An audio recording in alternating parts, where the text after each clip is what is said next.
આ મિલેટ્સનો સૌથી પહેલો ફાયદો છે કે એમાં પોષણથી ભરપૂર છે, બીજું એમાં ફાઇબર્સ ખૂબ છે, ત્રીજું એ સમતર્પણજન્ય ઓબેસિટી આદિ રોગમાં કંટ્રોલ કરવાનું સરસ કામ કરે છે.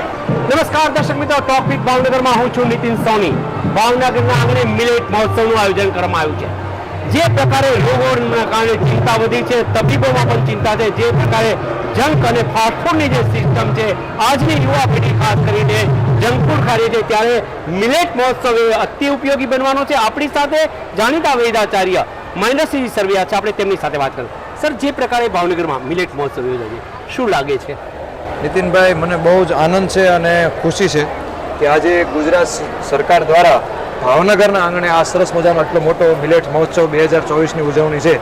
ત્યારે એક આયુર્વેદના વેદ તરીકે વર્તમાન સમયમાં જે લોકો અત્યારે આપણી ભારતીય પ્રાચીન પરંપરાથી દૂર જઈ રહ્યા છે, ત્યારે જ્યારે શ્રી અન્ન તરીકે નામ આપેલું છે અને આયુર્વેદની દ્રષ્ટિએ પણ સ્વાસ્થ્ય માટે અનુકૂળ અને ઉત્તમ છે, ત્યારે લાઇફસ્ટાઇલ ડિસઓર્ડરને ખાસ કરીને સમતર્પણજન્ય વિકાર, ઓબેસિટી, ડાયાબિટીસ, બીપીમાં મારી પાસે જે દર્દી આવતો એની પહેલી હું ભલામણ કરું છું કે તમે જવ, જુવાર અને બાજરો લો.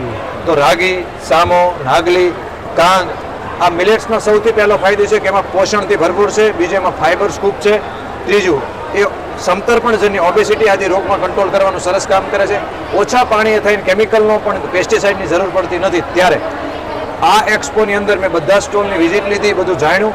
ત્યારે મિલેટ્સમાંથી વર્તમાન પેઢીને જો સાંકળવી હોય તો ખાલી તમે સામાન્ય આઈટમ બનાવશો તો નહીં ચાલે, પણ તમે ટેસ્ટી વસ્તુ બનાવીને આપો તો ચાલે છે. તો એ સરસ મજાના ટેસ્ટી લાઈવ પણ આઈટમ છે, બધી ભોજનની સામગ્રી છે. ત્યારે આપ સૌ ભાવણીયાવાસીઓને હું ટોક વિથ ભાવનગરના માધ્યમથી એક વેદ તરીકે આગ્રહ કરવા માંગુ છું કે આવું સરસ મજાનું સરકાર કામ કરે છે. ત્યારે આપ સૌ સપરિવાર આ મિલેટ્સ મહોત્સવમાં 3 દિવસ શુક્ર, શનિ, રવિમાં અવશ્ય પધારો એવી મારી વેદ તરીકેની પ્રાર્થના છે અને આપ સૌને આગ્રહ છે. આ એક મુલાકાત આપના માટે યાદગાર બની રહેશે, હું વિશ્વાસ સાથે કહું છું. સાહેબ, ખાસ કરીને જે પ્રકારે જંક ફૂડનો જમાનો છે, યુવા પેઢી કદાચ હું પણ બહાર ખાતો હોય છે, પણ એ બાજુ કદાચ ક્રેઝ ઘટે અને જે દેશી અન્નો આપણા છે એનો વ્યાપ વધે, લોકો એ ખાતા ખાય, જેના કારણે અનેક રોગોની બીમારી છે એ ઘટી શકે. એના માટે શું છે?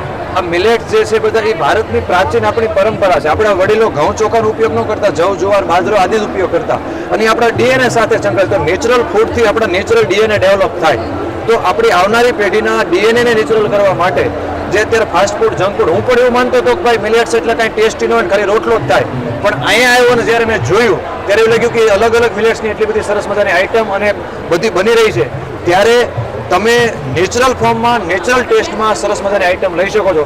ત્યારે નેચરલ ફૂડ આપણે લઈએ એ બહુ અત્યંત અને આવશ્યક છે. તો ટેસ્ટ પણ સરસ છે અને હેલ્ધી અને ટેસ્ટી બંને સરસ છે. સાહેબ, વાત તો આપણે કરતા હોય, બાજરી હોય છે, જુવારો છે, અન્ય પણ વાત કરતા હોય છે. લોકો કદાચ ખાવા ઈચ્છે છે, બનાવવા ઈચ્છે છે, પણ કેટલાક લોકો એવા છે જેમની પાસેનું માર્ગદર્શન નથી. શું કરવું જોઈએ, કઈ રીતે બની શકે આ બધું? નહીં, અત્યારે તો સોશિયલ મીડિયાનો જમાનો છે. ખાલી તમે સોશિયલ મીડિયામાં મિલેટ્સની આઈટમ એવું લખો તો અલગ અલગ ટેસ્ટની હજારો આઈટમ છે. અને અત્યારે ભારત વિશ્વનો સૌથી વધારે મિલેટ્સ એક્સપોર્ટ કરનારો દેશ બની ચૂક્યો છે. આખા વિશ્વમાં એની માંગ છે. ત્યારે દરેક લોકોએ એની પોતાના ઘરે યુટ્યુબ, સોશિયલ મીડિયાના માધ્યમથી જોઈ અને અલગ અલગ વેરાયટી બનીને પોતાના સ્થાન આપવું અવશ્ય જોઈએ. અને એક વેદ તરીકે આપ સૌને આગ્રહ કરો, આપ કાંઈ ન કરો તો ગુજરાતની અંદર નિવાસ કરતા હોય તો આપણા વડીલો જવ, જુવાર, બાજરાનો રોટલો તો ખાતા જ હતા. ઘઉં ચોખા ખાલી બંધ કરો અને જવ, જુવાર, બાજરો ચાલુ કરો તો હેલ્થ સારું રહે. આયુર્વેદની દ્રષ્ટિએ જવ તો સૌથી ઉત્તમ અને શ્રેષ્ઠ છે. અને સૌથી અગત્યનું, ઘઉં ચોખા કદાચ ખાવું હોય તો કરકરો લોટ વાપરવો જોઈએ, 1 વર્ષ જૂના વાપરવો જોઈએ. પણ હરિયાળી ક્રાંતિનો પ્રચાર થયો અને ઘઉં ચોખાનો ખૂબ પ્રચાર થયો એટલે લોકો સસ્તા મળતા કરવા થયા. પણ હવે એની માંગ વધી. ત્યારે ટોક વિથ ભાવનગર છે અને ભાવેણા છે. ત્યારે સાંભળનારા દરેક લોકોનો આગ્રહ વિશેષ એ કરું છું કે ભાવનગરના દરિયા કિનારે મથાવડા, જાંજમેર, મેથળા, એમાં સરસ મજાનો જે દેશી બાજરો થાય છે અને એની 1200-1500 રૂપિયાનું મણ લોકો ખાવાવાળો વર્ગ છે. અને દેશી બાજરામાં તમે ઘી લગાડો તો અંદર જાય, હાઇબ્રિડ બાજરામાં ઘી ઉપર રહે. તો ભાવણાવાસીઓ તો આપણા નજીકમાં કંટાળ કાંટાનો બાજરો અવશ્ય ખાવો જોઈએ. તો સુલભ છે. દર્શક મિત્રો, આ હતા મહેન્દ્રસિંહજી સરવૈયા બહુ સ્પષ્ટપણે કહ્યું, જંક ફૂડથી બચો, રોગોથી બચો.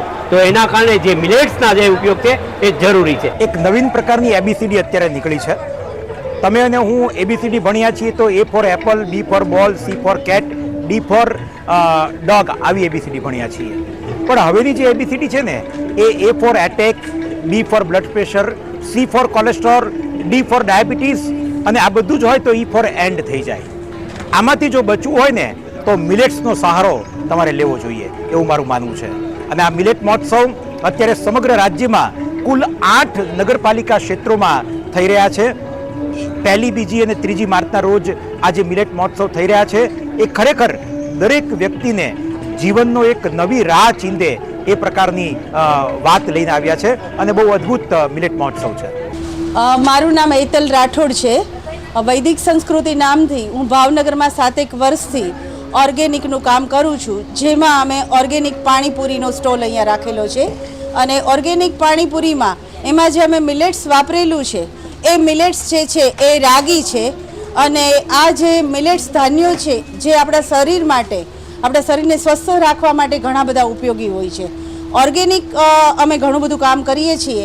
એની અંદર અમે ઇકો ગણપતિ બનાવીએ છીએ, ઓર્ગેનિક ધૂપ દિવેટ અગરબત્તી એ પણ બનાવીએ છીએ. અને અમને પબ્લિકનો ખૂબ જ સારો રિસ્પોન્સ મળે છે અને પબ્લિકને પણ ગમે છે કે આવી સારી વસ્તુ જો અમને મળતી હોય તો અમે લેવા માટે તૈયાર છીએ. સામાન્ય પાણીપુરી બજારમાં મળતી હોય છે ને ઓર્ગેનિક પાણીપુરી શું ફેર છે? સામાન્ય પાણીપુરી જે બજારમાં મળે છે અને ખાસ કરીને જે લારીમાં મળે છે એ લારીની પાણીપુરી છે એ ઢોળાયેલા લોટની બનાવવામાં આવતી હોય છે, જે પબ્લિકને ખબર નથી હોતી. અને જે બટેટા વાપરવામાં આવે છે, બટેટા જે ફેંકી દેવાના હોય અને ખરાબ બટેટા વાપરવામાં આવે છે.